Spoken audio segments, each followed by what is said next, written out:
नमस्कार दोस्तों, स्वागत है आपका डिफेंस कंपास पर। आज हम बात करेंगे भारत के दो बड़े रक्षा प्रोजेक्ट के बारे में। पहला है स्वदेशी कावेरी इंजन प्रोग्राम और दूसरा है भारतीय नौसेना का मल्टी रोल सपोर्ट वेसल्स यानी MRSV प्रोजेक्ट।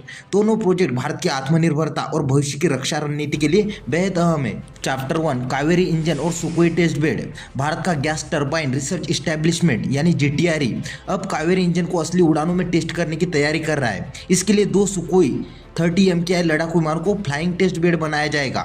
यह फैसला इसलिए किया गया है क्योंकि सुखोई का ट्विन इंजन लेआउट सुरक्षित है। अगर टेस्टिंग के दौरान कावेरी इंजन में कोई दिक्कत आती है तो दूसरा इंजन विमान को सुरक्षित उड़ाता रहेगा। ऐसा तरीका दुनिया के कई बड़े देशों ने अपनाया है, जैसे अमेरिका ने F-22 रैप्टर के इंजन टेस्ट के दौरान सरोगेट प्लेटफॉर्म का इस्तेमाल किया गया था। इससे असली परिस्थितियों में इंजन को ज्यादा बार और तेजी से परखा जा सकता है। चैप्टर 2 कावेरी इंजन की कहानी। दोस्तों, कावेरी इंजन प्रोजेक्ट की शुरुआत 1980 के दशक में हुई थी। मकसद था इसे LCA तेजस लड़ाकू विमानों में लगाना, लेकिन इंजन का प्रदर्शन उम्मीदों पर खरा नहीं उतरा।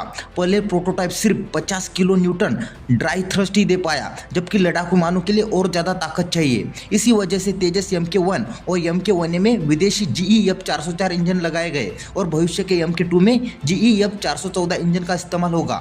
हालांकि कावेरी इंजन पूरी तरह बंद नहीं किया गया। आज इसे ड्रोन और अनमैन्ड कॉम्बैक्ट व्हीकल जैसे घातक UAV के लिए तैयार किया जा रहा है, क्योंकि ड्रोन में ज़्यादा थ्रस्ट की ज़रूरत नहीं होती, बल्कि ज़्यादा अहम है भरोसेमंद, कम ईंधन खपत और कम इंफ्रारेड सिग्नेचर। चैप्टर 3 टेस्टिंग क्यों जरूरी है। अगर कावेरी को सुखोई पर टेस्ट किया गया तो ये कई तरह से मदद करेगा, जैसे ऊंचाई बदलने वाले उड़ाने, high G movement, supersonic flight profile, गर्म और ऊंचाई वाले इलाके। इन परिस्थितियों में असली डेटा मिलेगा। अगर ये सफल रहा तो भारत न सिर्फ कावेरी को ड्रोन के लिए तैयार कर पाएगा, बल्कि भविष्य के लिए तेजस और AMCS स्टील्थ फाइटर के लिए भी रास्ता खुल जाएगा। चैप्टर 4 चुनौतियां। लेकिन दोस्तों, इसके सामने चुनौतियां भी कम नहीं है। भारतीय वायुसेना का बजट पहले से ही ऑपरेशन और विदेशी एयरक्राफ्ट खरीद पर खर्च हो रहा है। ऐसे में लंबे समय तक इंजन टेस्टिंग के लिए फंड जुटाना आसान नहीं होगा।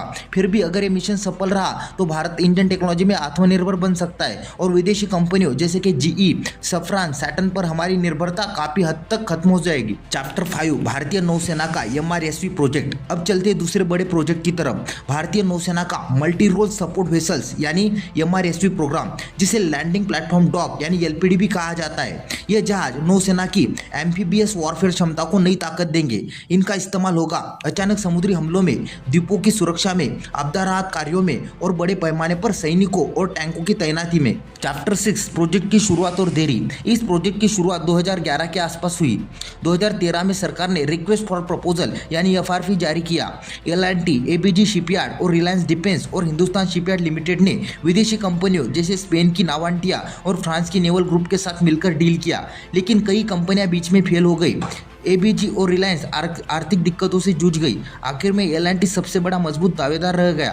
पहले प्लान था कि 2 जहाज प्राइवेट कंपनियां बनाएंगी और 2 हिंदुस्तान शिपयार्ड, लेकिन बाद में टेंडर बार बार बदलते गए। चैप्टर 7 जहाज की खूबियां। दोस्तों, ये जहाज लगभग 200 मीटर लंबे होंगे और इसका वजन होगा 30 से 40 हजार टन। ये जहाज ले जाएंगे 900 सैनिक, दर्जनों आर्म व्हीकल और मेन बैटल टैंक, कई हेलीकॉप्टर्स। इनमें आधुनिक इलेक्ट्रिक प्रोपल्शन सिस्टम होगा। इनकी स्पीड होगी क्रूज 14 से 16 नॉट्स और मैक्सिमम 20 नॉट्स से ज़्यादा। चैप्टर 8 निष्कर्ष।